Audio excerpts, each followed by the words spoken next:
bawa pujian, bersama memuji-Mu Tuhan. Satukan suara nyanyikan sorak kemenangan.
Bersama memuji-Mu Tuhan, satukan suara dan nyanyikan sorak kemenangan.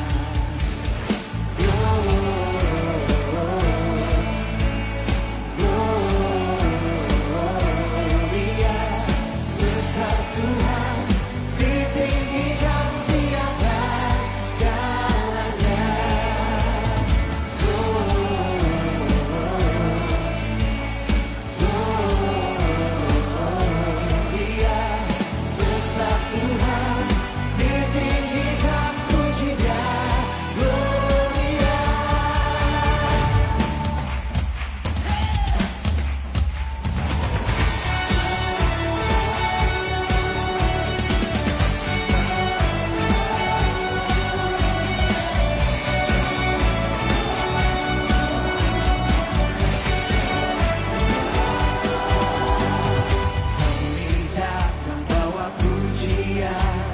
Bersama memuji-Mu Tuhan, satukan suara dan nyanyikan sorak kemenangan. Kami datang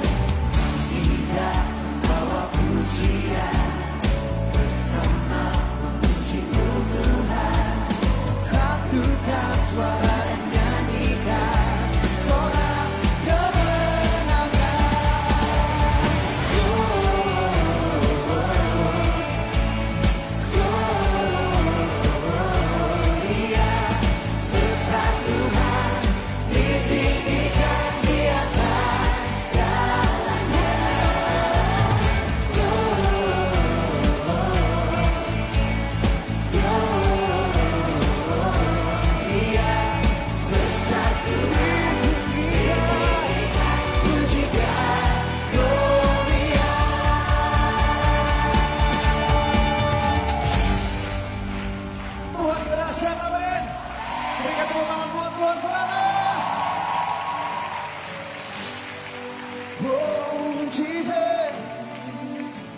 Suaramu sama-sama satukan hati, katakan.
Sekali lagi tepuk tangan buat Yesus. Haleluya.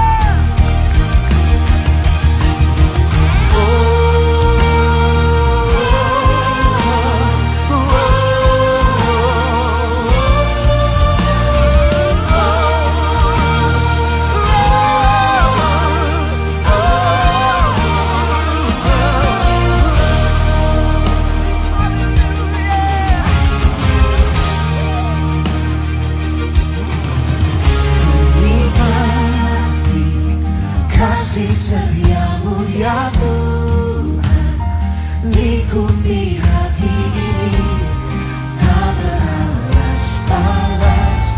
Kasih-Mu lengkapi jiwaku bernyanyi senang.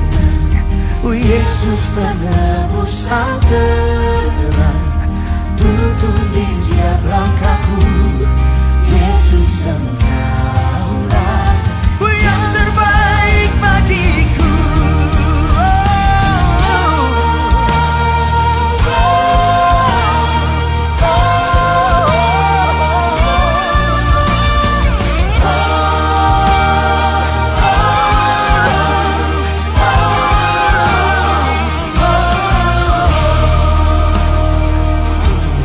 We praise your name.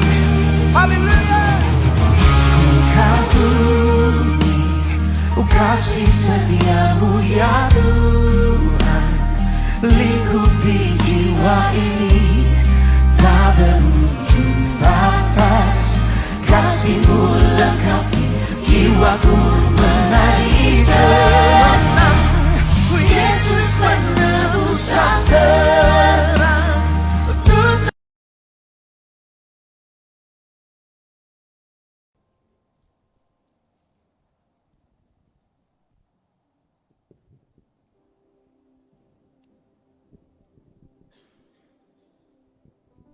Shalom. Kurang kuat shalomnya. Shalom. Haleluya. Dengan penuh semangat, kan masih pagi hari. Semangat pagi, biasanya orang begitu ngomongnya. Berarti pagi-pagi itu semangatnya luar biasa. Karena baru isi amunisi kan, malam istirahat gitu. Haleluya. Dengan semangat pagi hari ini kita mau mencari Tuhan, amin. Mau mencari hadirat Tuhan, amin. Haleluya. Mari kita berdoa. Tuhan, kami bersyukur sampai pagi hari ini Tuhan, kami masih ada sebagai kami ada sekarang Tuhan. Itu semua karena kasih-Mu, karena anugerah-Mu yang Kau limpahkan bagi kami. Terpujilah Engkau Bapa di surga, sampai pagi hari ini kami masih ada kesempatan untuk datang ke rumah-Mu Tuhan. Mau memuji, memuliakan Engkau Tuhan dengan segenap hati kami. Terima kasih Bapa di surga, biarlah di setiap pujian penyembahan kami, hati-Mu disenangkan. Terpujilah Engkau Tuhan. Haleluya.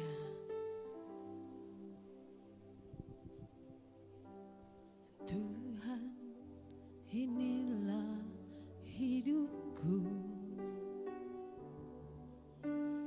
ku serahkan padamu segala cita-citaku, masa depanku menjadi jadikan kami terang-Mu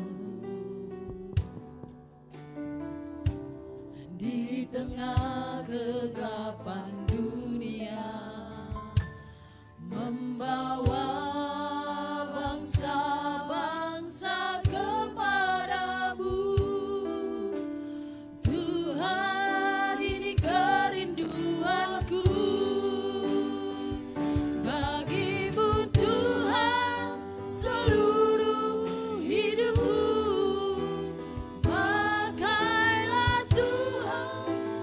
Kemuliaan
penuh kemuliaan-Mu. Bagimu Tuhan seluruh hidupku, pakailah Tuhan bagi kemuliaan-Mu. Genapi seluruh rencana-Mu, sampai bumi penuh kemuliaan-Mu. Kota Jambi penuh kemuliaan-Mu. Indonesia, Indonesia penuh kemuliaan-Mu.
Engkau Tuhan kami, hati kami bersyukur, memuji-Mu, meninggikan Engkau,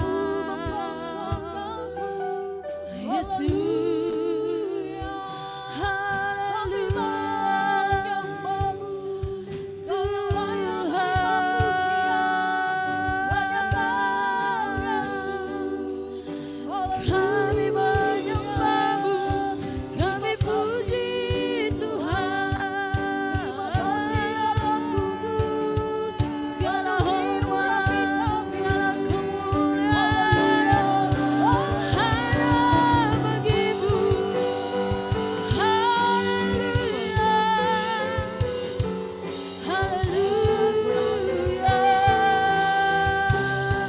Biarlah kami menyembah-Mu pagi hari ini Tuhan.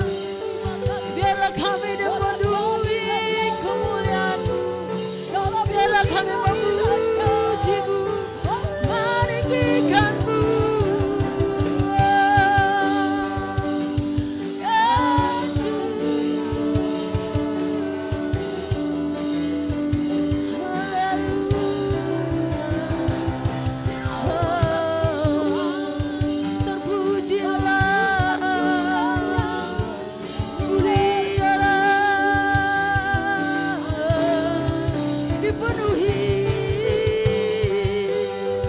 Dipenuhi kemuliaan-Mu Tuhan.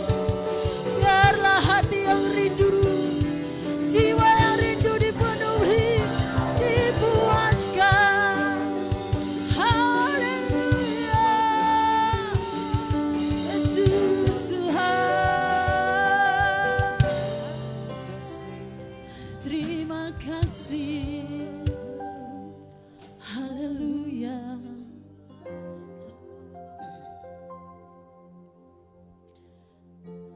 Biarlah kami bersyukur Engkau baik Tuhan. Engkau Bapa kami. Engkau Tuhan kami yang layak kami sembah, kami muliakan. Haleluya Tuhan. Biarlah kami boleh dipuaskan jiwa kami yang rindu dan haus akan Tuhan. Haleluya. Ku datang ya Bapa dalam kerinduan,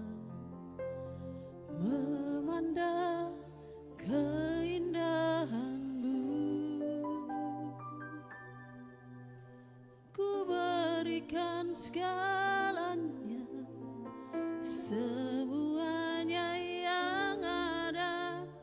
Ku ingin menyenangkan hatimu, oh Tuhan. Ku datang ya Bapa dalam kerinduan kami. Inilah kami Tuhan yang rindu akan Engkau Tuhan. Amin. Ku berikan segalanya, semuanya yang ada. Ku ingin menyenangkan hatimu, oh Tuhan. Mari kita semua bangkit berdiri. Ku indah yang Kau pandang mulia, seturut karyamu di dalam hidupku. Ajarku berharap hanya kepadamu, taat dan setia kepadamu Tuhan.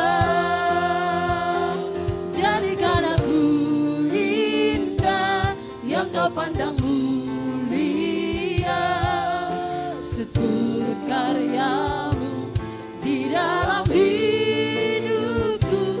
Ajarku berharap hanya kepadamu, taat dan setia kepadamu Tuhan. Jadikan aku indah, jadikan kami indah Tuhan, yang Kau pandang mulia di dalam hidupku. Ajarku berharap hanya kepadamu, taat dan setia, taat dan setia, taat dan setia kepadamu Tuhan.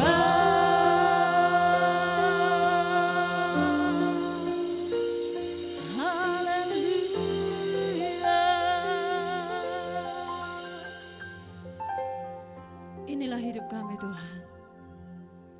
Jadikan kami indah, dipenuhi kemuliaan-Mu. Biarlah kami boleh taat dan setia sampai kesudahannya Engkau memanggil kami Tuhan. Biarlah kami boleh menyelesaikan rencana-Mu di dalam hidup kami. Terpujilah Engkau Bapa. Terima kasih buat hadirat-Mu yang sudah boleh kami rasakan. Biarlah jiwa kami yang haus akan Engkau boleh dipuaskan Tuhan. Hati kami yang rindu boleh dipuaskan Tuhan. Terima kasih Bapa di surga. Sebentar kami mau bersorak-sorai memuji memuliakan Engkau. Terpujilah Engkau Bapa di surga. Kami percaya Engkau hadir di tempat ini. Dan biarlah pujian penyembahan kami boleh menyenangkan hati-Mu. Terima kasih Bapa. Dalam nama Tuhan Yesus kami berdoa, haleluya. Amin. Haleluya. Berikan senyum kiri kanannya, katakan ku kasihi engkau dengan kasih Tuhan. Senyum sekalian, salam. Salam, kan sudah boleh salaman kan? Ku kasihi engkau dengan kasih Tuhan. Kita semuanya boleh mengasihi, amin. Karena Tuhan Yesus berkata, kasihilah sesamamu manusia seperti dirimu sendiri. Artinya kasih itu harus tetap hidup di dalam pribadi kita. Amin. Amin. Jangan seperti yang bilang di akhir-akhir zaman nanti kasih akan semakin dingin. Jangan. Di dalam Tuhan kasih itu harus semakin hangat. Amin. Amin. Tepuk tangan dong bagi Tuhan. Haleluya. Yuk semuanya kita tepuk tangan yuk.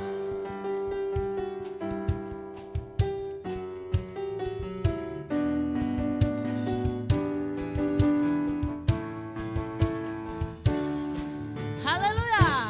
Ku kasih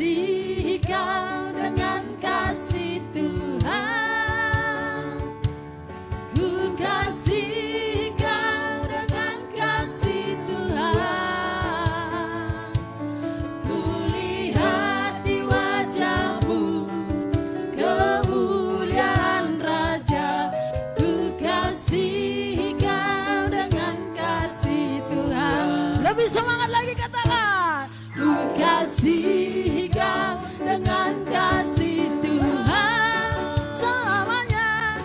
Ku kasih kau dengan kasih Tuhan. Ku lihat di wajahmu kemuliaan Raja. Ku kasih kau dengan kasih Tuhan. Ya semangat ya. Ku kasih kau dengan kasih Tuhan. Haleluya. Ku kasih kau dengan kasih Tuhan. Ku lihat di wajahmu kemuliaan Raja.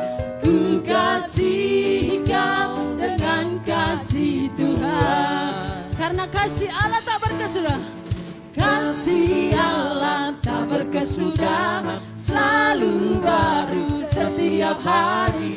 Rahmatnya pun tak pernah berakhir seumur hidupku. Kasih Allah tak berkesudahan, selalu baru setiap hari. Rahmatnya pun tak pernah berakhir seumur hidupku. Dengan sukacita ku kan menari, dengan sorak-sorai memuji. Ku naikkan pujian haleluya, nyanyi bagi Dia Sang Raja, nyanyi bagi Dia Sang Raja. Dengan sukacita ku kan menari, dengan sorak-sorai memuji. Ku naikkan pujian haleluya, nyanyi bagi Dia Sang Raja, nyanyi bagi Dia Sang Raja. Kasih Allah tak berkesudahan, selalu baru setiap pagi. Rahmatnya pun tak pernah berakhir seumur hidupku. Semua cita-citaku kan menari, dengan sorak-sorai memuji. Ku naikkan pujian haleluya, nyanyi bagi Dia Sang Raja, nyanyi bagi Dia Sang Raja. Lagi dengan sukacita ku kan menari, dengan sorak-sorai memuji. Ku naikkan pujian haleluya, nyanyi bagi Dia Sang Raja, nyanyi bagi Dia Sang Raja, nyanyi bagi Dia Sang Raja. Selamanya, selamanya, haleluya.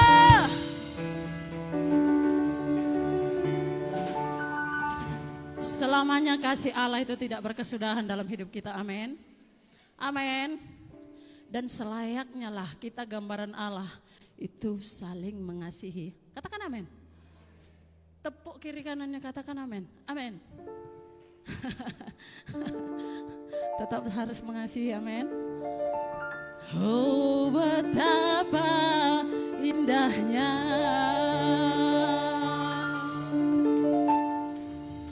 dan betapa eloknya bila saudara seiman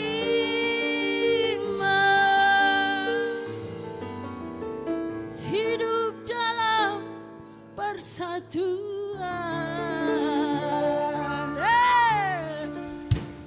Oh betapa indahnya, haleluya, dan betapa eloknya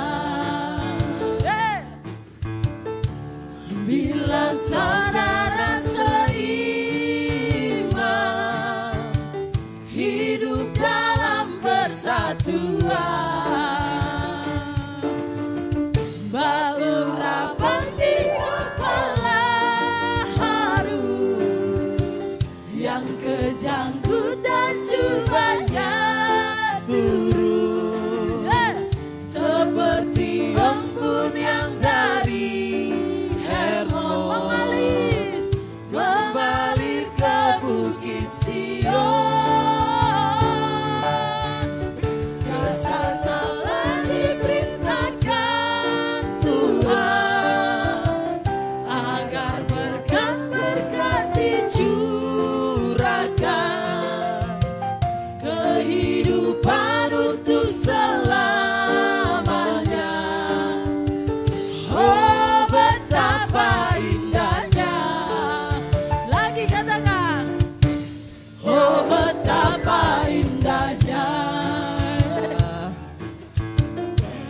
dan betapa eloknya. Amin. Bila saudara seiman hidup dalam kesatuan. Sekali lagi. Oh betapa indahnya dan betapa eloknya bila saudara seiman hidup dalam kesatuan. Katakan baurapan, baurapan di kepala harum. Turun kemana? Yang kejam pun dan jubahnya turun. Amin. Seperti embun yang dari Hermon mengalir ke bukit Sion. Kesanalah diberitakan Tuhan agar berkat-berkat dicurahkan, kehidupan untuk selamanya. Oh betapa indahnya. Sekali lagi katakan, baurapan di kepala harum, yang kejanggut dan jubahnya turun. Seperti embun yang dari Hermon mengalir ke bukit Sion. Kesanalah diperintahkan Tuhan agar berkat-berkat dicurahkan, kehidupan untuk selamanya. Oh betapa indahnya. Katakan, oh betapa indahnya. Sekali lagi katakan, oh betapa indahnya. Haleluya. Alangkah indahnya apabila kita hidup saling mengasihi. Amin. Amin. Kok kayaknya berat sekali ya mengasihi itu. Apalagi kalau dia sudah menyakiti kita. Astaga gitu. Tapi Tuhan mengajarkan kita tetap mengasihi tanpa alasan. Amin. Katakan amin dong. Amin. Haleluya. Silakan duduk.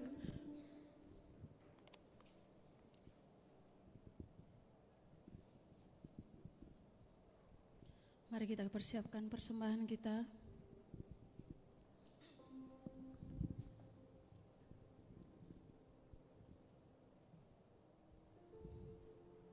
Mari kita angkat amplop persembahan kita di tangan kanan kita. Terpujilah Engkau ya Tuhan Allah Bapa kami dari selama-lamanya sampai selama-lamanya.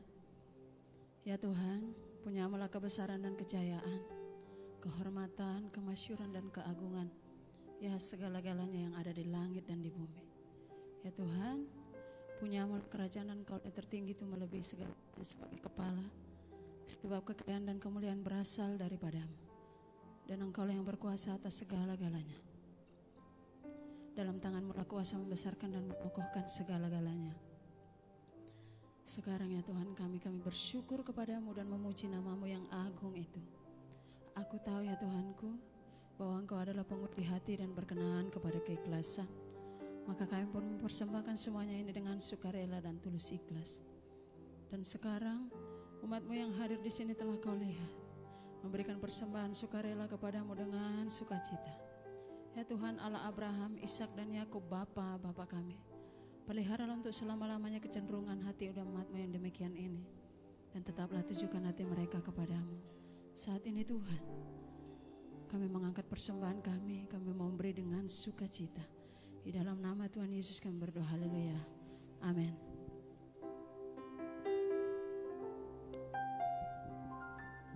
Ingat kasih-Nya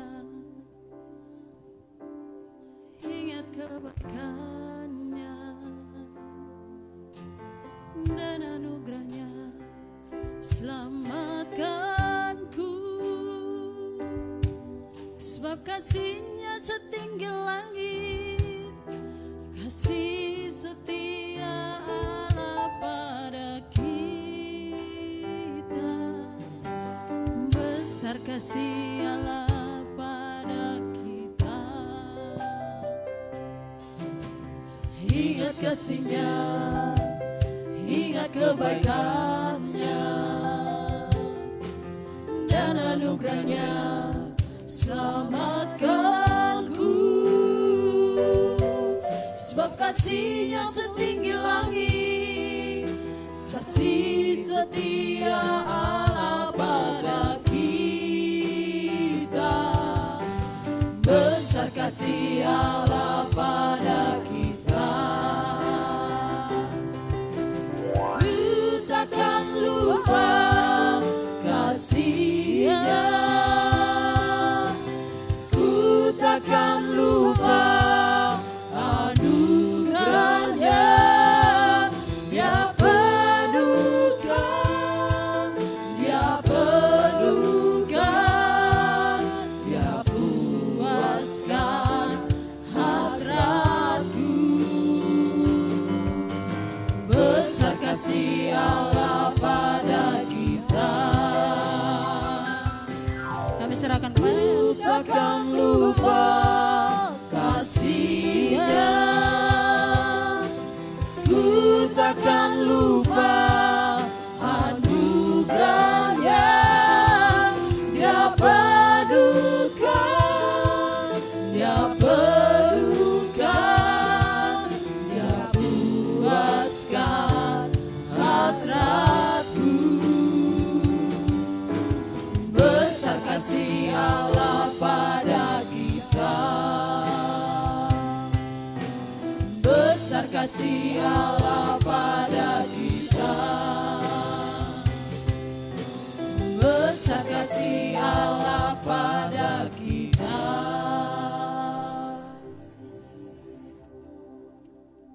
Kembali kami mengucap syukur Bapa buat anugerah-Mu, buat kasih-Mu yang tak berkesudahan dan selalu baru setiap hari. Terima kasih Bapa, kami telah memuji nama-Mu. Kiranya Tuhan, apa yang kami naikkan, korban syukur yang sudah kami naikkan Tuhan, berkenan di hadapan-Mu Bapa. Sebentar lagi kami mau mendengarkan sebagian dari firman-Mu Tuhan. Berbicaralah Tuhan kepada setiap kami. Berikan kami telinga seorang murid yang mau dengar-dengaran dan mau melakukan. Berbicaralah Tuhan, kami siap mendengarkan. Kami sambut berkat-Mu hanya di dalam nama Tuhan Yesus Kristus. Kami berdoa dan mengucap syukur. Semua kita yang mengasihi Tuhan sama-sama katakan amin. Ya, terima kasih buat para pelayan yang telah melayani. Shalom jemaat Tuhan yang terkasih. Ya. Sedikit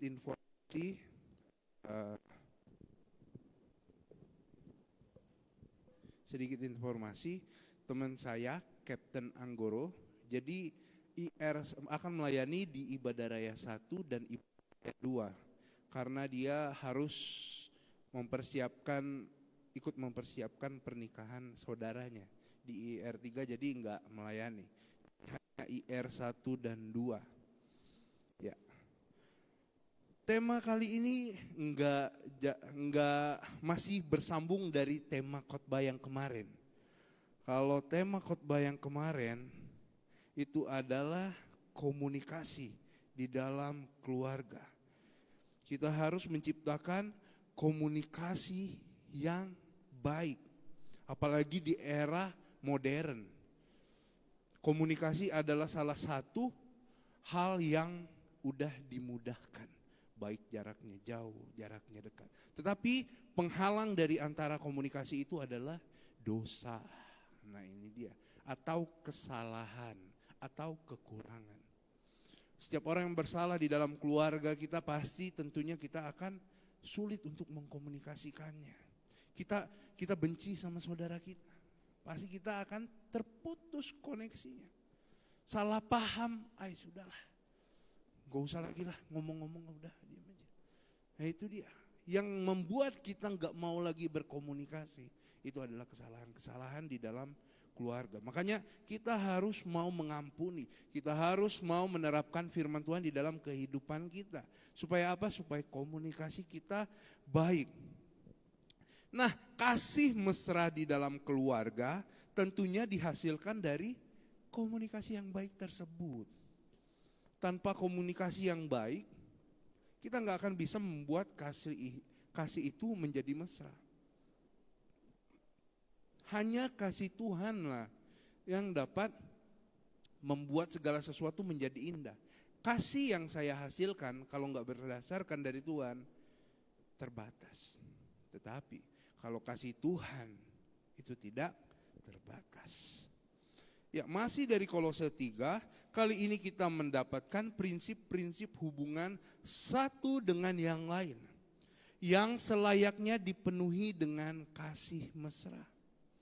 Nah, bentuk-bentuk kasih mesra yang dapat dipraktekkan di dalam keluarga, yang pertama, kita masuk poin yang pertama, yaitu adalah kemesraan suami istri. Wah, kemesraan ini harus terus dibangun, terus dilakukan. Sebab kenapa ya? Ini yang harus kita lakukan supaya kita menjadi teladan bagi anak-anak kita. Kolose 3 ayat 18-19, hai istri-istri, tunduklah kepada suamimu sebagaimana seharusnya di dalam Tuhan. Hai suami-suami, kasihilah istrimu dan janganlah berlaku kasar terhadap dia. Nah, kemesraan itu bukan hanya sekedar pelukan, dicium, dibelai, enggak. Tetapi ketika engkau tunduk, engkau udah mesra di hadapan Tuhan. Ketika suamimu memerintahkan, memberikan arahan, memberikan perintah, engkau tunduk, wah itu mesra di dalam firman Tuhan. Itu hal yang indah. Begitu juga dengan suami-suami, ketika istrimu sudah tidak mengasihimu, tetapi engkau mau mengasihinya, wah luar biasa. Itu yang namanya kemesraan-kemesraan di dalam firman Tuhan. Itulah yang indah ketika kita di dalam Tuhan. Kalau orang cinta sama kita, kita balas cinta. Ya, itu hal yang wajar, yang dunia lakukan. Tetapi beda dengan yang dilakukan oleh Tuhan. Dia dibenci, tetapi dia tetap mencintai. Dia dibenci, dia tetap mengasihi.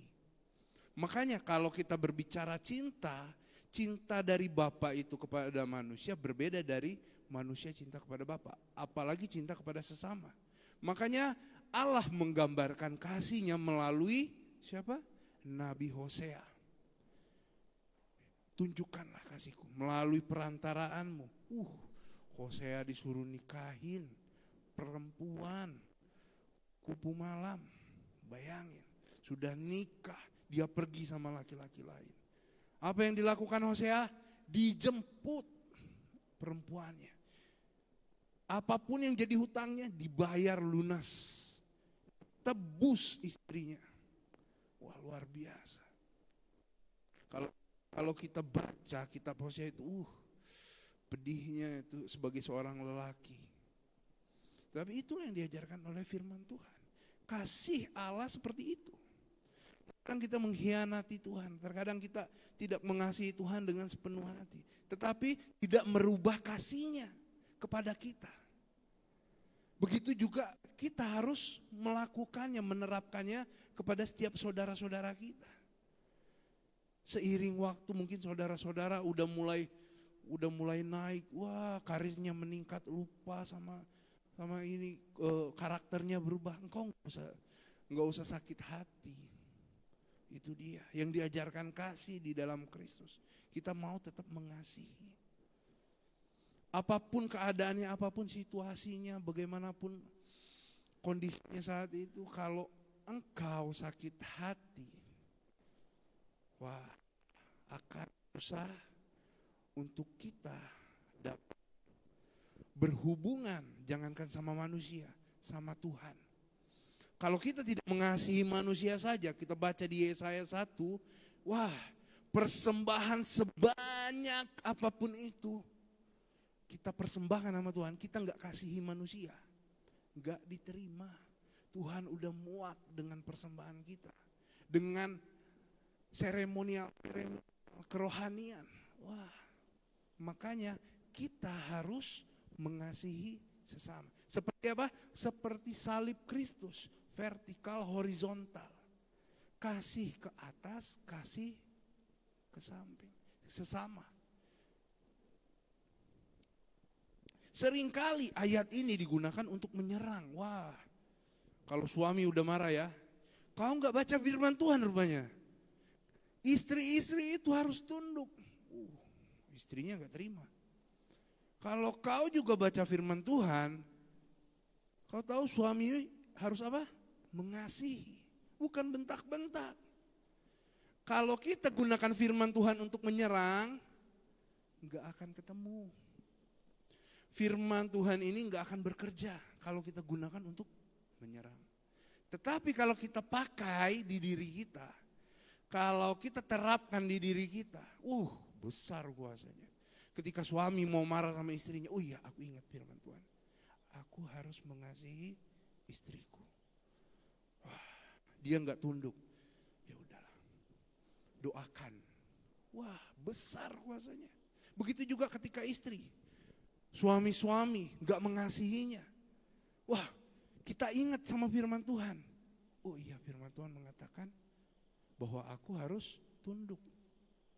Suami nggak mengasihi istri, tetapi segala perintahnya tetap dijalankan.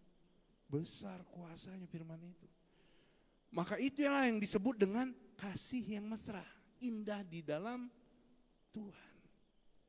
Tiada yang indah selain kita menjadi pelaku-pelaku firman Tuhan. Makanya ini biasanya disebut dengan proses. Barang siapa yang mau diproses, dia akan dibentuk menjadi sempurna, menjadi indah seperti apa yang dikehendaki oleh Bapa. Sebenarnya hidup itu seperti penghapus. Seperti gambar tanpa penghapus. Kita menggambar tapi tanpa penghapus. Kita sudah gambar, kita berusaha gambar semaksimal mungkin. Tapi ada satu bagian yang kecoret. Itu nggak bisa kehapus. Nah seperti itu juga waktu. Ketika kita melakukan kesalahan, kita nggak bisa balik lagi ke masa lalu untuk memperbaikinya. Kalau piring udah pecah, ya itu nggak bisa lagi dilem, udah nggak bisa. Seperti itu juga dengan perkataan kita. Mungkin kita melakukan kesalahan-kesalahan, mungkin kita melakukan dosa-dosa masa lalu. Bagaimana cara kita menerima? Cara kita mengatasi hal itu yaitu dengan menerima. Menerima apa yang telah terjadi. Itu dia gambar yang rusak itu tanpa penghapus bagaimana menjadi indah, yaitu dengan cara menerima. Sama seperti anak saya punya anak Ion. Wah, Ion itu luar biasa. Dia kalau coret-coret itu enggak hanya di buku aja, di dinding, di tembok juga dicoret. Pokoknya apa yang bisa dicoret, digambar. Tidak begitu harus memarahinya, karena saya tahu itulah fase-fase anak kecil. Paling saya nasihatin, jangan di tembok. Tapi saya selalu menghargai apa yang dia buat, luar biasa. Walaupun dia gambar gajah, tapi bentuknya oret-oretan. Saya enggak pandang gambarnya, saya pandang pribadinya. Ini hasil siapa? Ion. Luar biasa. Saya akan puji, kamu luar biasa bang, kamu hebat. Walaupun gak bagus ya, kalau menurut pemandangan kita gak ada nilai seninya. Tetapi siapa yang kita lihat bukan gambarnya, bukan bentuk karyanya, tetapi pribadi yang membuatnya. Begitu juga dengan Tuhan kepada kita. Hidup kita mungkin udah penuh dengan dosa, kita gak bisa kembali lagi untuk memperbaikinya. Tapi apa yang dilakukan Tuhan? Jangankan masa sekarang, masa depanmu Tuhan pegang.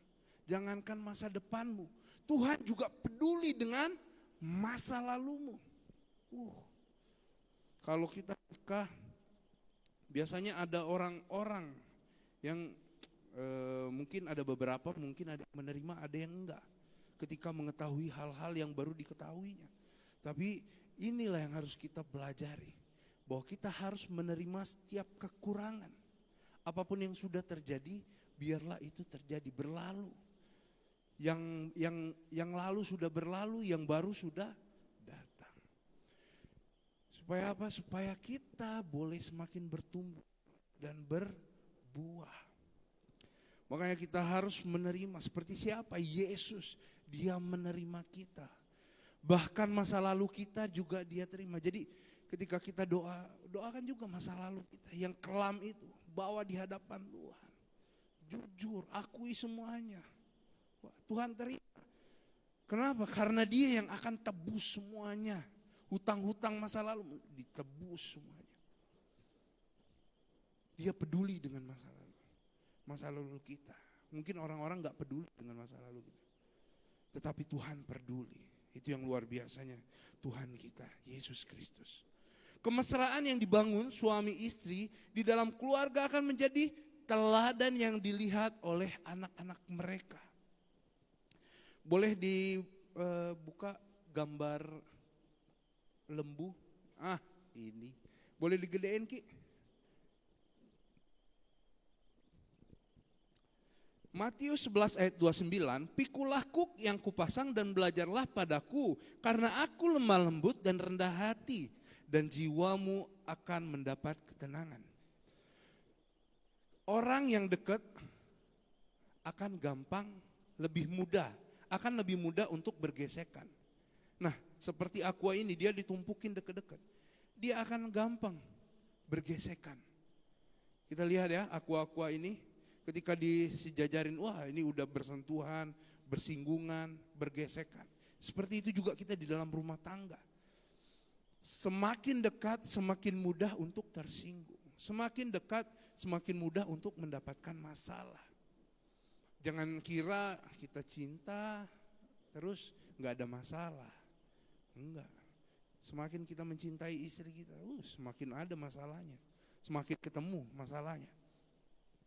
Makanya di sini dikatakan di dalam Matius 11 ayat 29, pikulah kuk yang kupasang dan belajarlah padaku karena aku lemah lembut dan rendah hati. Nah, kuk itu, ini dia kuk. Itu kita lihat ada 2 ekor lembu. Kuk itu yang menjadi penahan lehernya. Kita berdekatan, seringkali kita berdekatan. Anggap saja yang lembu itu kita. Nah, yang lembu sebelah ini mungkin pasangan kita. Bisa juga dengan jadi atasan kita, jadi teman kita.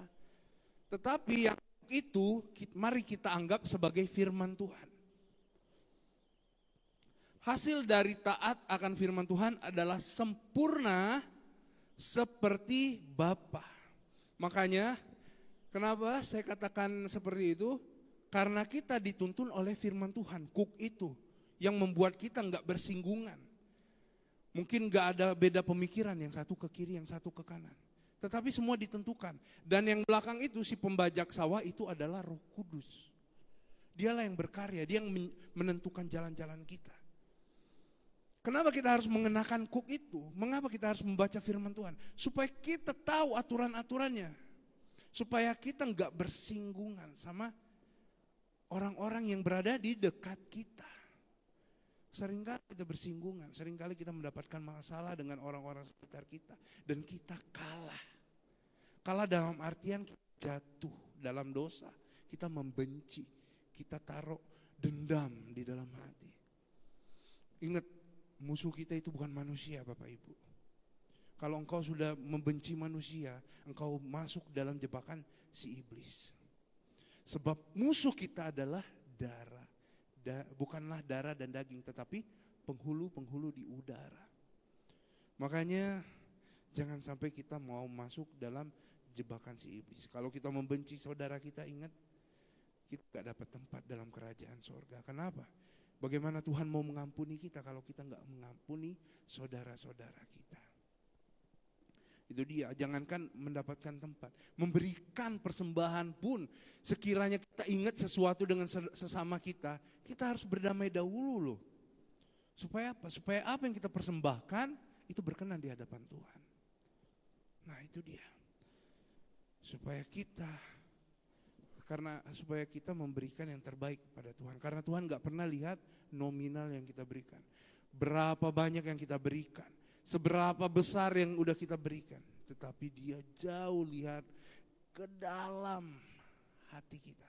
Tulus atau enggaknya. Makanya terus baca firman Tuhan. Supaya kita dituntun oleh Roh Kudus. Seperti pembajak sawah ini. Dialah yang menuntun lembu-lembu ini. Mengarahkannya ke kiri, awas, ke kanan. Tetapi kuk itulah yang membuat mereka supaya tidak bertumburan atau berlawanan arah. Yang satu mau ke kiri, yang satu mau ke kanan. Enggak. Tetapi karena ada kuk itu, mereka searah. Mereka seirama. Lebih harmonis. Begitu juga dengan keluarga. Terkadang mungkin kita beda pemikiran dalam keluarga. Suami mau ini, istri mau ini, anak mau ini. Tetapi ketika ada firman Tuhan di dalamnya, semua akan menjadi harmonis, selaras, sehati, satu tujuan, satu pikiran, satu visi, satu misi. Makanya firman Tuhan adalah hal yang terpenting di dalam kita membangun rumah tangga. Itu adalah hal yang dasar di dalam rumah tangga, selain komunikasi. Matius 5 ayat 39 sampai 42. Tetapi aku berkata kepadamu, janganlah kamu melawan orang yang berbuat jahat kepadamu. Melainkan siapapun yang menampar pipi kananmu, berilah juga kepadanya pipi kirimu. Dan kepada orang yang hendak mengadukan engkau karena mengingini jubahmu, serahkanlah juga jubahmu.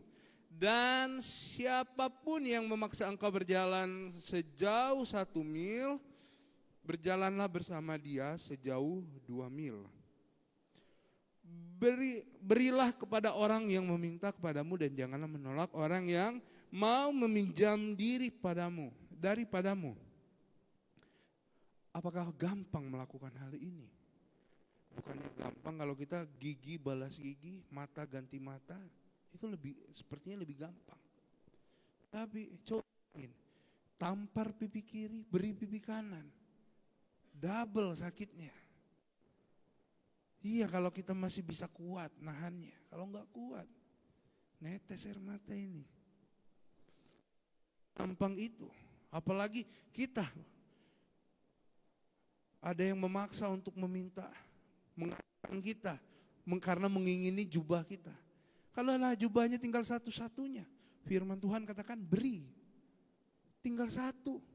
Masa diberi? Iya firman Tuhan. Bagaimana respon kita? Kembali lagi respon kita. Mau enggak kita menggenapi firman Tuhan? Mau enggak kita melakukan firman Tuhan? Inilah kalau kita sudah menerapkan firman Tuhan. Ini prinsip kasih. Inilah yang namanya prinsip kasih ketika orang menampar pipi kirimu, berikan pipi kanan. Kok ada orang yang memaksa kita berjalan sejauh 1 mil, kita berjalan 2 mil.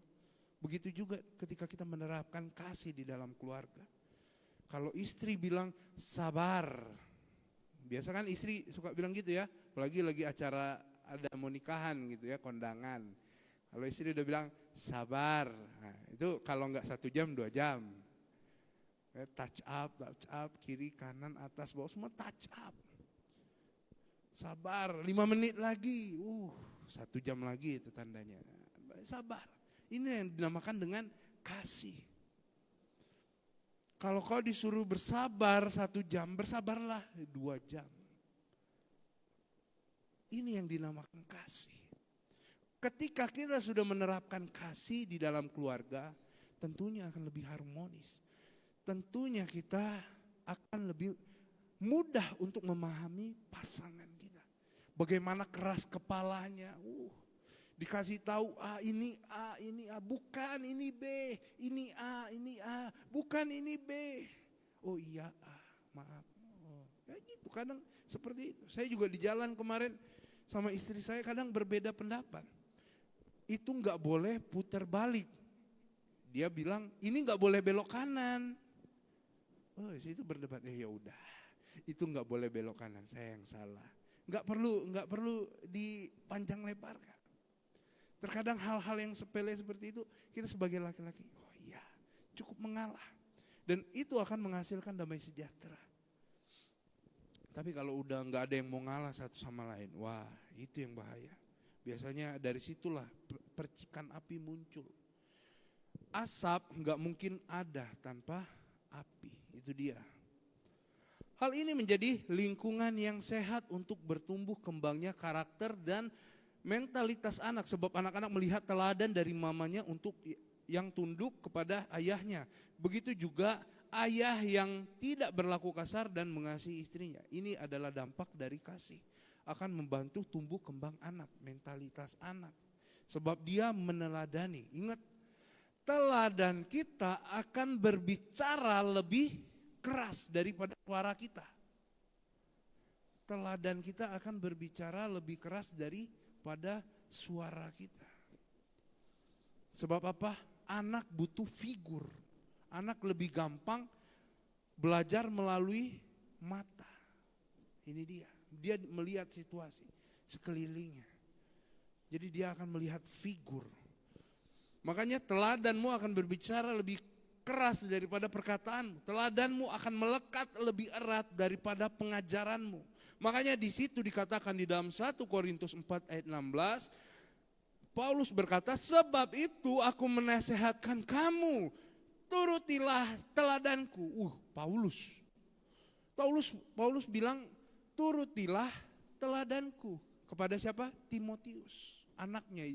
Dia ini, Timotius ini muridnya atau yang disebut dengan anak rohani, bukan anak kandung. Tapi dianggapnya sebagai anak. Yang luar biasanya yang diajarkan Paulus ini adalah teladannya. Makanya dia bilang, turutilah teladanku, bukan turutilah pengajaranku. Dia enggak bilang gitu. Tetapi yang ditekankannya ada teladanku.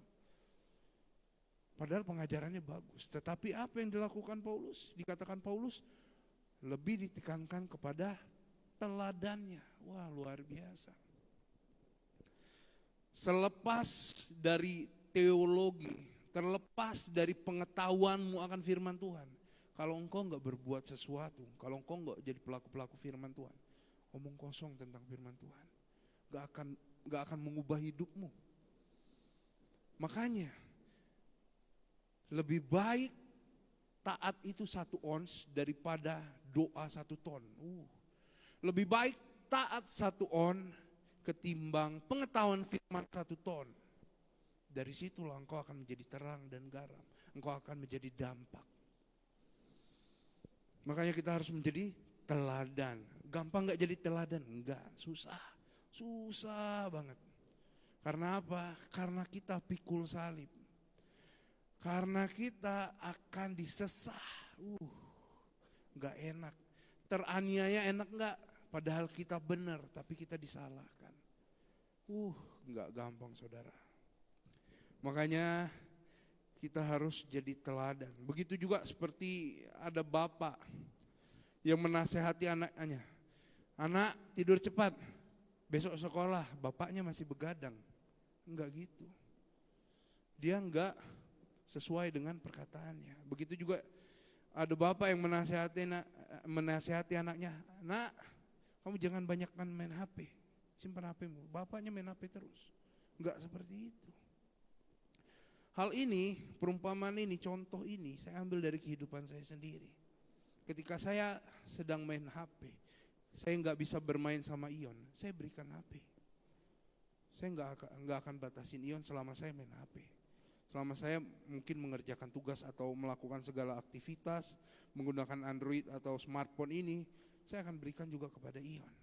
Dan ketika saya juga sedang bergadang tesis, anak saya nggak bisa tidur karena layar komputer, saya nggak akan paksakan dia untuk tidur. Kami bergadang, kadang bareng-bareng bergadang, sampai sakit dia kemarin, demam, kurang istirahat kayaknya. Ya gimana? Karena kami sekamar bertiga itu. Apapun aktivitasnya kami ya lihat bareng-bareng. Tesis, saya ngerjain tesis, dia ikut juga nemenin. Ya seperti itu, supaya apa? Supaya apa yang kita ucapkan kita juga lakukan. Jangan sampai kita ucapkan, kita perintahkan kepada dia, kepada anak kita enggak lakukan. Kita sendiri enggak melakukannya. Nah ini dia yang enggak jadi teladan. Nah, cara orang tua juga menyelesaikan akan menjadi teladan. Bukan hanya tentang aturan-aturan saja, tetapi masalah-masalah di dalam kehidupan rumah tangga kita itu akan menjadi teladan. Baik itu saat menyelesaikan masalah keuangan, masalah rumah tangga, masalah pekerjaan, atau masalah apapun di dalam rumah tangga. Cara menyelesaikan masalahnya akan dilihat oleh anak-anak kita. Tumbuh kembangnya juga akan mempengaruhi melalui proses-proses masalah yang ia hadapi, yang keluarga hadapi. Makanya usahakan ketika kita ada masalah, tutupi sebaik mungkin dari anak kita. Kita masalah sama istri, jangan diajak, jangan ikut campur anak, jangan sampai tahu. Udah cukup suami sama istri aja yang tahu. Makanya ketika kita bertengkar sama pasangan, saya juga kalau bertengkar sama pasangan saya, istri saya usahakan jangan sampai matahari terbit.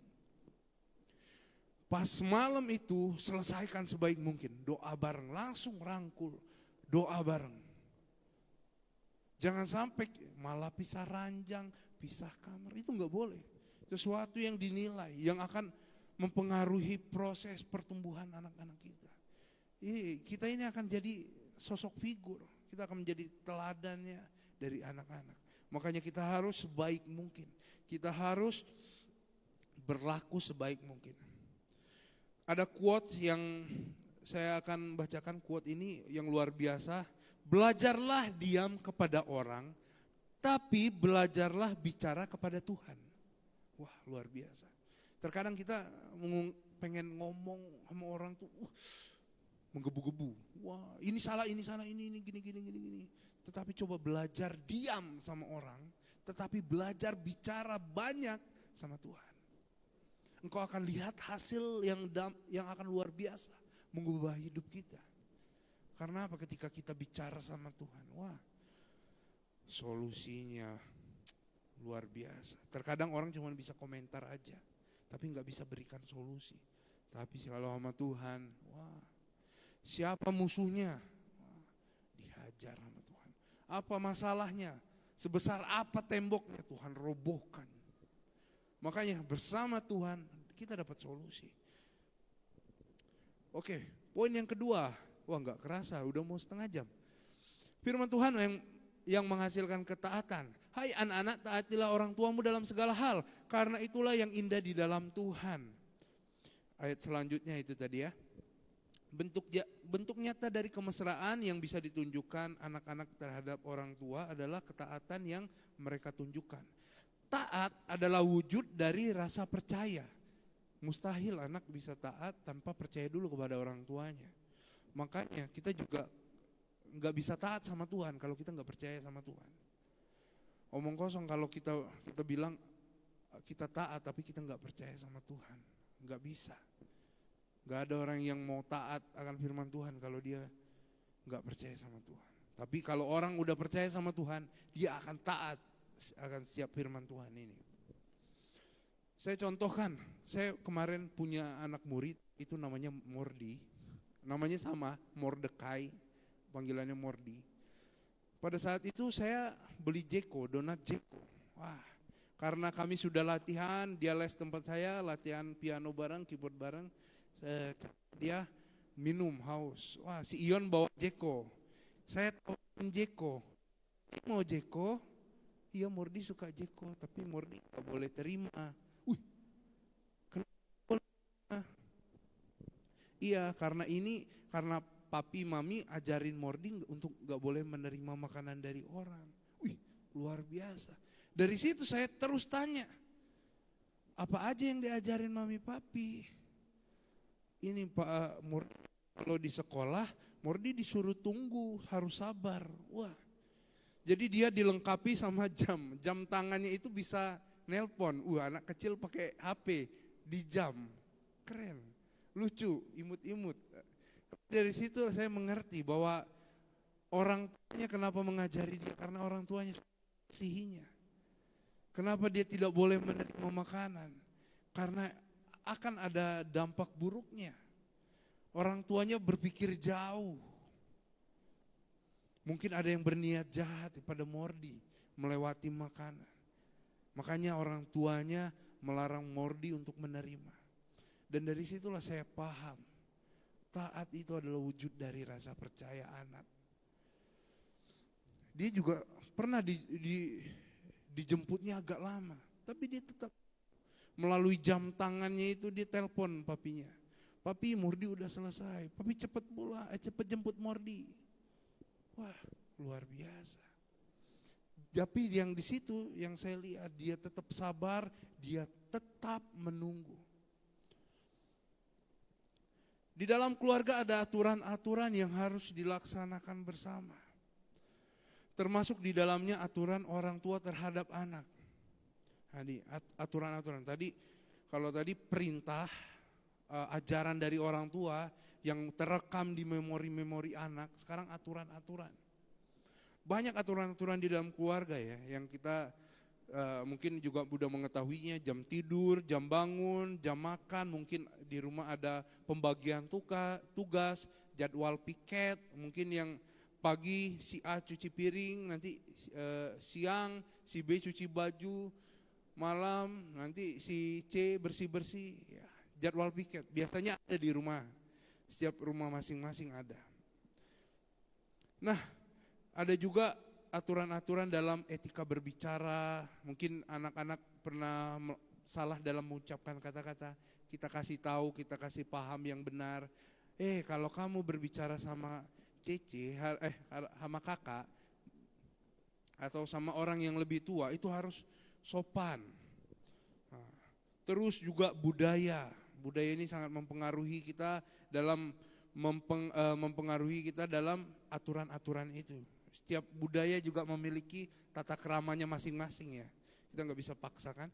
Peraturan yang tidak dipaksakan untuk mengikat, tetapi dilakukan untuk membuat anak-anak memiliki nilai-nilai keluarga kerajaan Allah. Tadi itu aturan-aturan, tetapi bagaimana aturan-aturan itu supaya mendapat nilai-nilai dalam kerajaan Allah? Yaitu dengan membaca firman Tuhan dan melakukan mesbah doa. Dari situlah setiap apapun yang kita kerjakan akan menjadi kemuliaan bagi nama Tuhan. Makanya penyembahan itu bukan hanya di gereja, tetapi ketika kita di rumah kita menyembah Tuhan.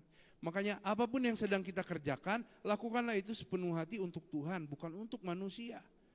Karena apa? Karena yang kita lakukan semua itu adalah semua bagi hormat kemuliaan nama Tuhan. Poin yang ketiga, kasih Bapa kepada anak-anak. Hai bapak-bapak, janganlah sakiti hati anakmu supaya jangan tawar hatinya. Ini di ayat yang selanjutnya ya. Bapa diposisikan sebagai sumber di dalam keluarga dan menunjukkan gambar Allah kepada anak-anak. Penting sekali bagi seorang ayah untuk menunjukkan figur yang mengasihi seluruh keluarga. Figur pengayom, pemberi kehidupan, juga penuh kasih kepada anak-anak. Jadi ada 3 figur di sini yang saya jelaskan. Pertama adalah pengayom. Pengayom itu ya pelindung, pembimbing. Yang pertama harus bijak, baik engkau orang tua sebagai bapak atau sebagai ibu, engkau harus bijak saat mendengarkan. Yang saya perhatikan ketika saya fokus pada tugas saya atau saya belajar atau saya sedang mengerjakan sesuatu. Si Ion biasanya bawa HP, papi, lihat ini. Dia komunikasi, dia ajak saya komunikasi. Iya. Oke, bagus. Saya nggak perhatikan. Dan saya sadar ketika saya baca firman Tuhan, hal ini bukanlah hal yang baik. Ketika kita berkomunikasi sama anak, kita juga harus bijak dalam mendengarkan. Kita harus fokus. Kita harus menanggapinya dengan sungguh-sungguh. Karena apa? Karena itulah yang mempengaruhi. Nanti itu akan mempengaruhi tumbuh kembang anak. Ketika kita mau ngajak dia berbicara, berinteraksi, itu akan mempengaruhi perkembangannya. Melihat masalah dengan yang pertama bijak saat mendengarkan, terus melihat masalah dengan kacamata firman Tuhan. Si Ion kan ya belum dapat masalah lah dia. Mungkin nanti saudara-saudara mungkin saat ini memiliki anak yang udah tumbuh dewasa, anak-anak yang udah masuk usia 16, 17 tahun, udah masuk masa-masa remaja. Pada saat itu ketika ada masalah, saudara harus bisa menggunakan kacamata firman Tuhan. Jangan lihat dengan mata jasmani, tapi lihat dengan mata rohani. Lihat dari sudut pandang firman Tuhan. Bagaimana cara kita mengatasi masalah-masalah tersebut. Sebab kenapa? Sebab akan banyak masalah terjadi ketika anak tumbuh dewasa. Itulah prosesnya. Jadi kalau kita nggak bisa berikan solusi, setidaknya kita jangan berkomentar. Komentar itu nggak mendatangkan apa-apa. Komentar itu cuma melemahkan. Tapi kalau mau komentar, tapi berikan solusi. Kasih tahu kelemahannya di mana, beritahu kelebihannya di mana, bagaimana cara menyelesaikan kekurangan-kekurangannya. Nah itu dia, itu solusi. Jangan seperti netizen komentar terus, tapi nggak ada solusi, nggak mau berdampak. Itu dia, sosok pengayom. Dan sekarang sosok pemberi kehidupan. Sebagai orang tua kita harus jadi sosok yang pemberi kehidupan atau sumber kehidupan bagi anak-anak. Walaupun kita tahu sumber kehidupan ya itu pada Allah sendiri. Ketika kita melekat itulah sumber kehidupan. Tetapi di dalam keluarga kita juga harus bisa jadi sumber kehidupan. Seperti air yang mengalir. Memperhatikan, yang pertama kita perlu memperhatikan keperluan. Wah, memperhatikan keperluan anak-anak. Baik itu dari baju, pakaian, mungkin bedak, baby oil, apapun itu. Kita harus memperhatikan keperluan istri, lipstick, mungkin bedak, itu kita perlu perhatikan. Supaya apa? Supaya dia tetap dapat mempertahankan kecantikan. Kita perlu supaya istri mempertahankan kecantikannya juga. Suami-suami juga harus istri-istri perhatikan supaya dia tetap menjaga kebijaksanaannya, tetap menjaga kewibawaannya melalui cara berpakaiannya, mungkin cara berdandan. Mungkin ada laki-laki kan sekarang juga pakai bedak, ada sunscreennya, lengkap sekarang, paket lengkap. Nah, yang kedua, kita juga perlu menanyakan selain kita memperhatikan keperluan-keperluan, wah ini udah habis, lengkapin. Wah ini keperluannya apa aja yang biasanya dipakai. Kita perlu memperhatikan, tetapi terlepas dari memperhatikan, kita perlu menanyakan kebutuhannya. Abang, udah apa yang habis bang? Wah, apa mungkin anak cewek, kakak, apa yang sudah habis? Kebutuhan apa lagi nanti? Sekolah buku masih ada, pensil masih ada, pena masih lengkap? Itu perlu ditanyakan, interaksi kita. Itulah peran bapak sebagai bapak di dalam rumah tangga. Keperluan istri, saya juga walaupun istri saya yang pegang uang sepenuhnya, saya tetap tanyakan, sayang apa yang kita butuhkan lagi? Sayang apa yang kamu perlukan lagi? Apakah ini habis, apakah itu habis? Apakah ada yang harus kita beli atau apapun itu? Kita perlu komunikasikan. Begitu juga dengan istri saya, walaupun dia pegang uang sepenuhnya, tetapi ketika dia mau membelanjakan, dia juga komunikasikan kepada saya. Nah itu komunikasi itu penting untuk menjaga kemesraan ini. Asik. Poin yang ketiga, dapat membedakan kebutuhan hidup dan gaya hidup. Ini juga penting supaya kita dapat memilih dan memilah. Nah, sosok pengayom udah kita pahami. Mendengarkan dengan bijaksana saat mendengarkan, melihat masalah dengan kacamata firman Tuhan, berikan solusi, jangan berkomentar. Terus pemberi kehidupan, memperhatikan keperluan, menanyakan kebutuhan, dapat membedakan kebutuhan hidup dan gaya hidup. Terus yang ketiga ini yang paling penting. Ini yang paling penting, yaitu adalah kasih. Terlepas dari itu semua, utamakanlah kasih di dalam segala hal. Kasih itu sabar. Di dalam 1 Korintus 13 ayat 4, kasih itu sabar, kasih itu murah hati, ia tidak cemburu, ia tidak memegahkan diri dan tidak sombong. Tapi di dalam Wahyu 3 ayat 19, barang siapa kukasihi ia kutegor. Wah, keras banget. Barang siapa kukasihi ia kutegur dan kuhajar, enggak cuma ditegor, dihajar. Sebab itu relakanlah hatimu dan bertobatlah. Wah, ini sangat menyadarkan kita. Kalau kita ingat kasih Bapa, kita ingat kebaikannya, kita jangan lupakan murkanya. Makanya ada 2 kepemimpinan di dalam rumah tangga. Kalau enggak otoriter, tegas. Kalau enggak ya melankolis. Makanya ini ada 2 yang sangat tersorot, yang sangat sentral. Yaitu adalah otoriter dan tegas. Otoriter ini biasanya dia melakukan sesuatu tanpa memperingati, yang pertama. Yang kedua, dia melakukan hukum. Yang ketiga, menjatuhkan hukuman tapi tidak menjelaskan apa salahnya. Ini otoriter. Udah tanpa peringatan, dihukum, gak dijelaskan kesalahannya. Ini otoriter banget. Ini yang harus kita hindari. Tetapi kalau tegas itu beda ya. Tegas itu beda. Tegas itu dia memberikan peringatan terlebih dahulu. Terus menghukum kalau dia melakukan kesalahan. Yang ketiga dia menjelaskan kesalahannya. Seperti Ion. Ion itu wah dia suka dia entah dari mana belajar meludah. Udah mulai dia meludah. Meludah itu enggak salah. Tapi kalau tempatnya dia salah, itu akan menjadi fatal sekali kesalahannya. Dia meludah, kemarin saya perhatikan dia meludah di kasur. Cuy. Oh, kok anak saya gini? Terus saya kasih tahu, Ion, kalau meludah di tong sampah, saya peringatkan terlebih dahulu. Ion, kalau mau meludah ke tong sampah. Kalau kamu masih meludah di kasur, papi cubit. Oke? Ada konsekuensinya toh. Ini udah dia udah paham, udah disepakati bersama. Ada perjanjian. Ini makanya ketika dia meludah, cuy. Enggak pada tempatnya. Saya cubit.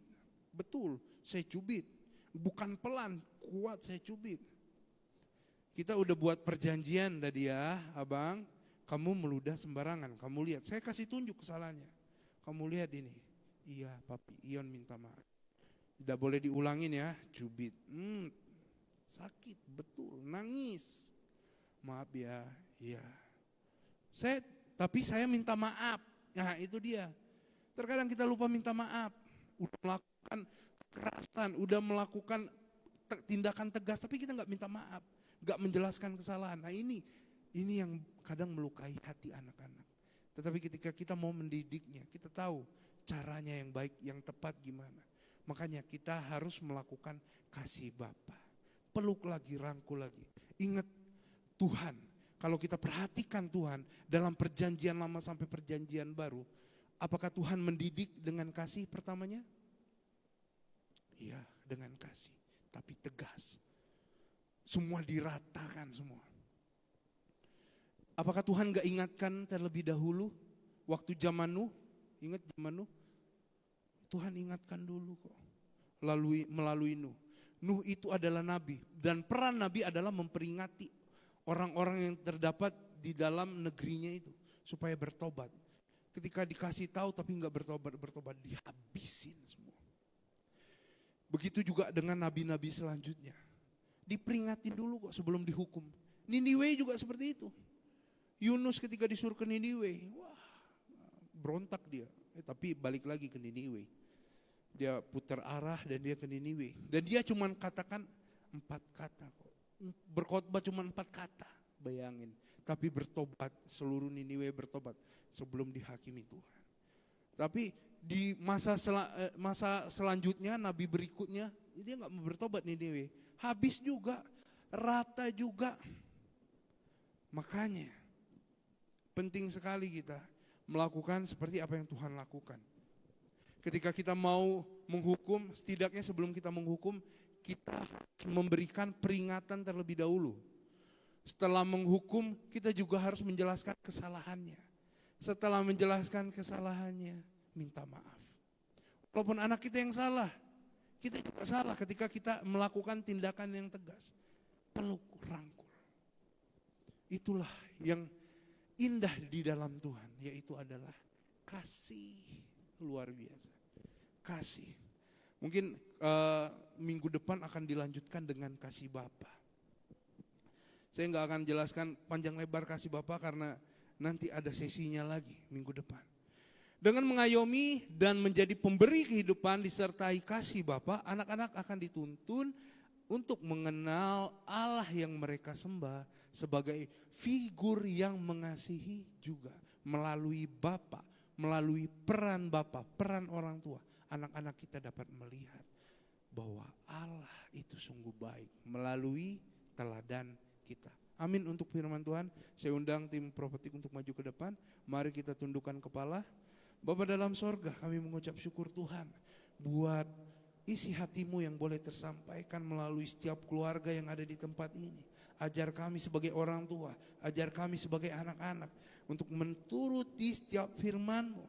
Ajar kami untuk mentaati setiap perintah-perintah-Mu Bapa. Ajar kami Tuhan memiliki kasih seperti-Mu Bapa. Yang mau memaafkan, yang mau memberi, yang rela untuk berkorban. Ajar kami Tuhan. Kami percaya Tuhan, Roh-Mu lah yang memampukan kami sebab kami ini lemah Bapa. Kami percaya Tuhan, di dalam-Mu akan ada sukacita, damai sejahtera di dalam setiap keluarga kami Bapa. Terpujilah nama-Mu kekal sampai selama-lamanya. Kami serahkan kehidupan kami ke dalam tangan-Mu. Kami serahkan ke rumah tangga kami ke dalam tangan-Mu Bapa yang penuh kasih. Di dalam nama Yesus kami berdoa mengucap syukur. Semua kita yang mengasihi Tuhan sama-sama katakan amin.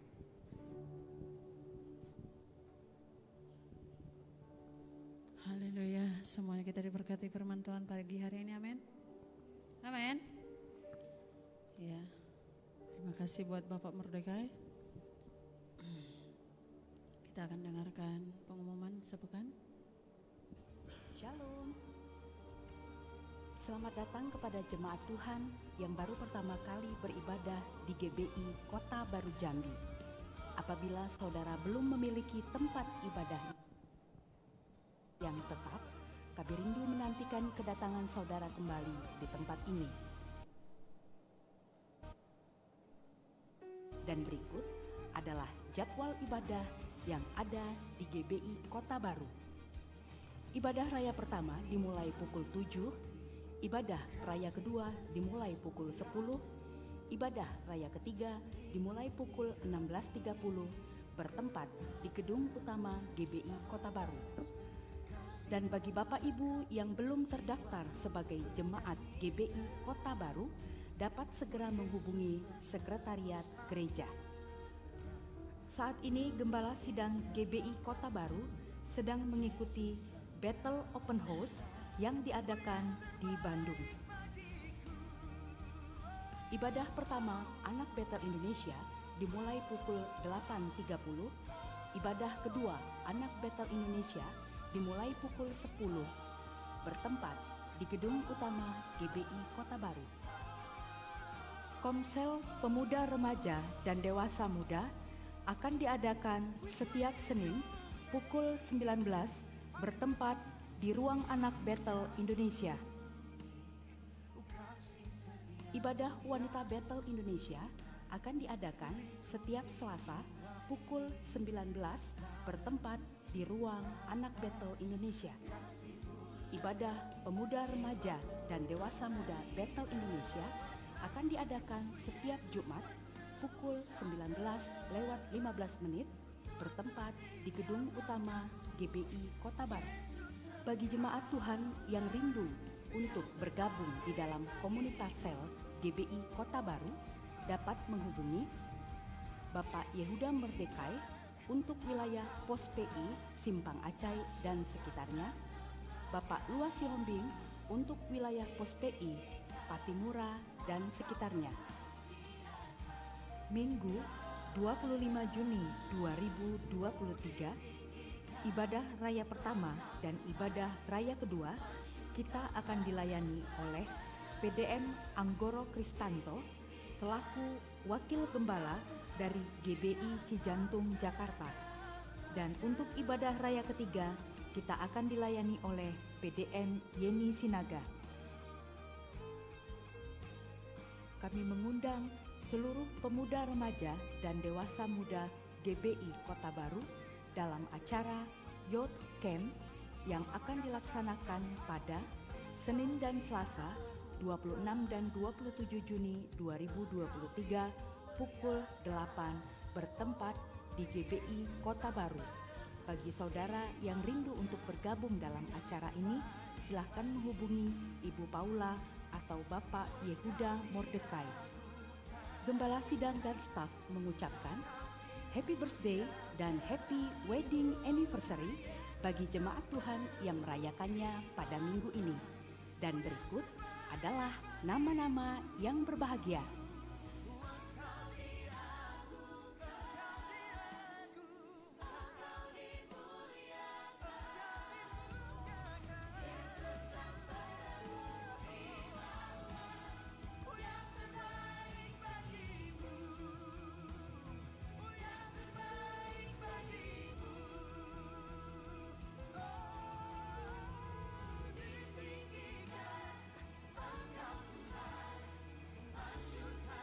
Terima kasih, Tuhan Yesus memberkati.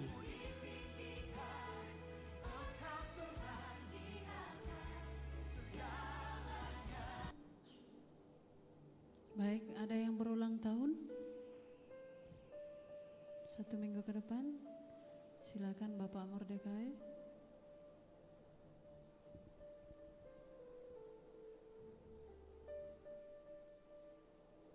Mari kita arahkan kepada saudara-saudara kita yang berulang tahun. Bapa dalam sorga, sungguh kami mengucap syukur Tuhan buat anugerah-Mu, buat kasih-Mu Bapa kepada saudara-saudara kami yang boleh berumur panjang Bapa. Bapa, kami minta berkat-Mu Bapa, kiranya Engkau melimpahkan kasih, sukacita, damai sejahtera di dalam setiap saudara-saudara kami yang sedang berulang tahun Bapa. Hadirkan damai sejahtera, sukacita, jadikan mereka berkat di dalam keluarga mereka, jadikan mereka teladan, jadikan mereka seorang yang pengayom akan anak-anak mereka di dalam nama Tuhan Yesus. Jadikan berkat, jadikan terang dan garam di dalam nama Tuhan Yesus. Haleluya, amin. Happy birthday.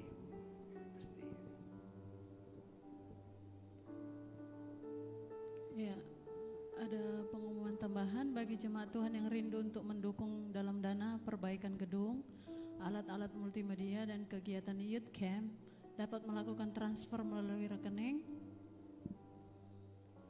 ini yang sudah tertera atas nama Gereja Betel Indonesia.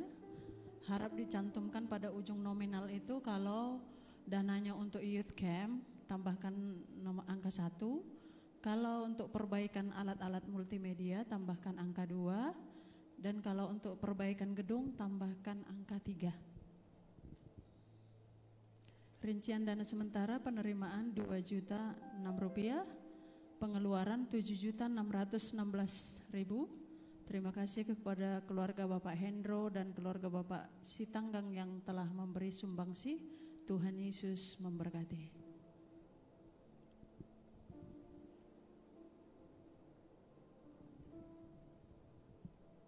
Tiba saatnya kita akan membacakan visi dan misi GBI Kota Baru.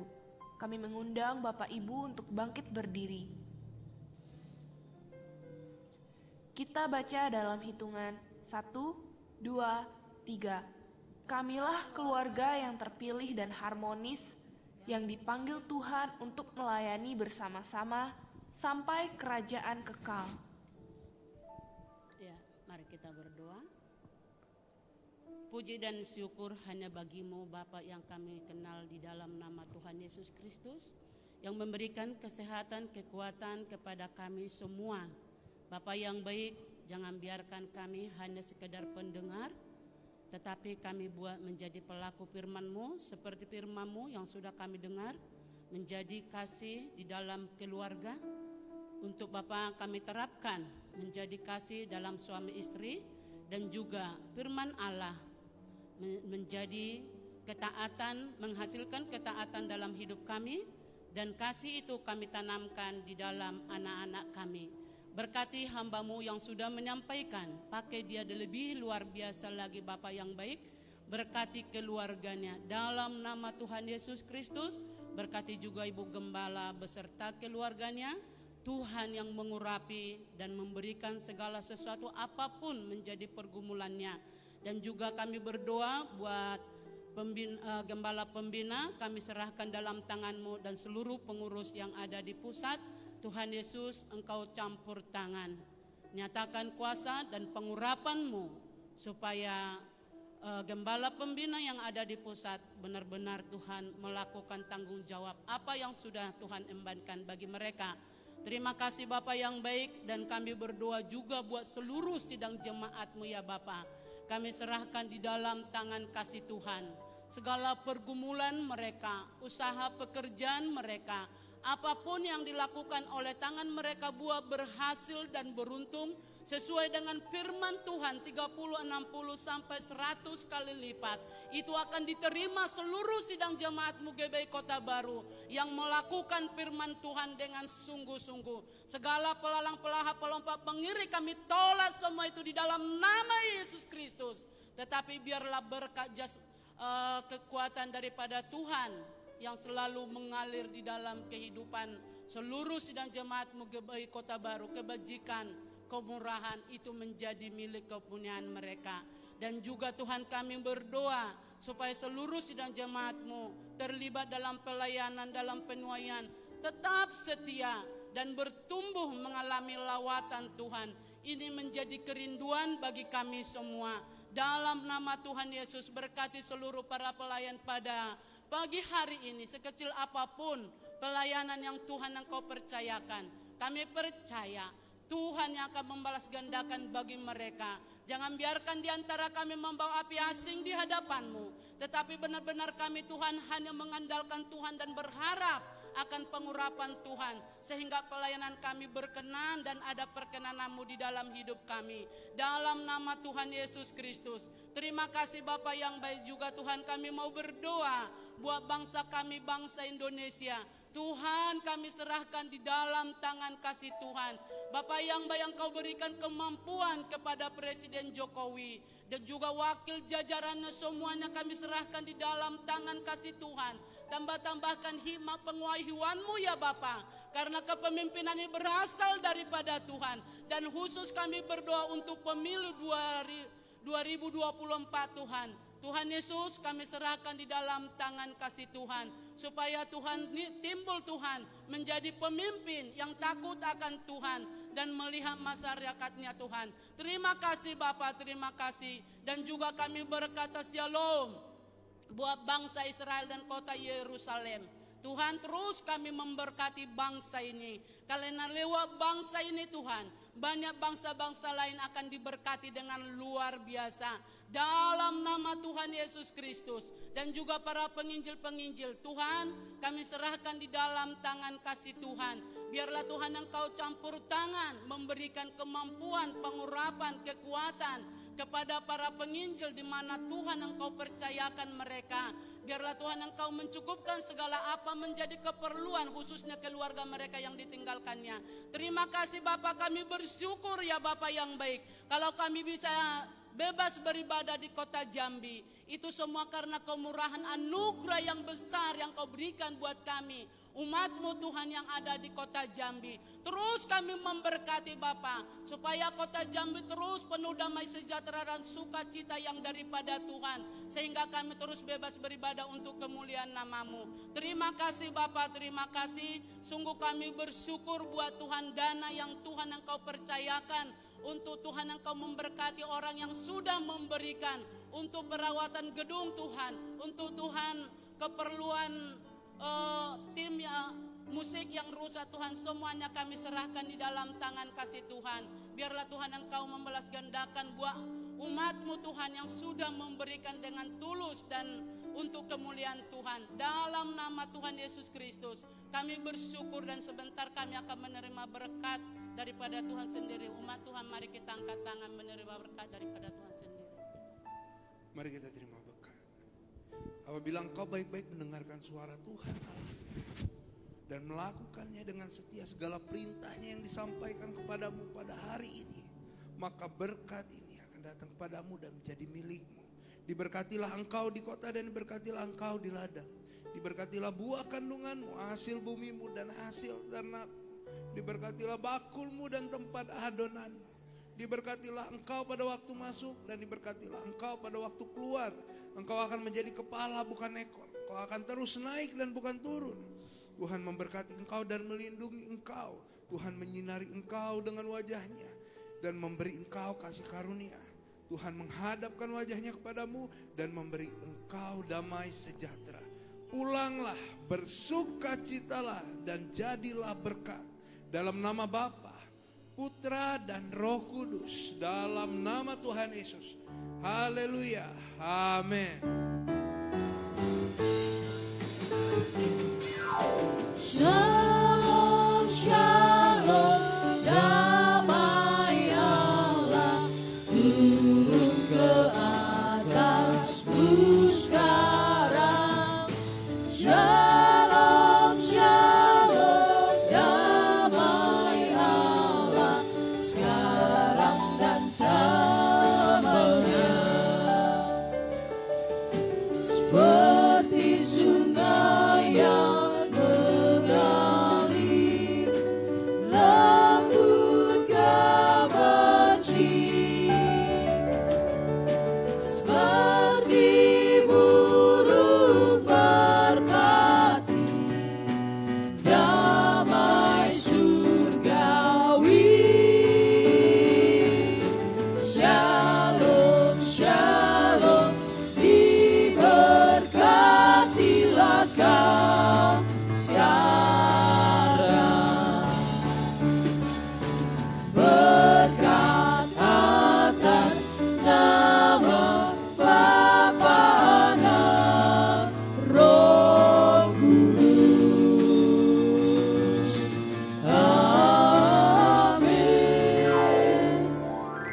Selamat hari Minggu, Tuhan Yesus memberkati.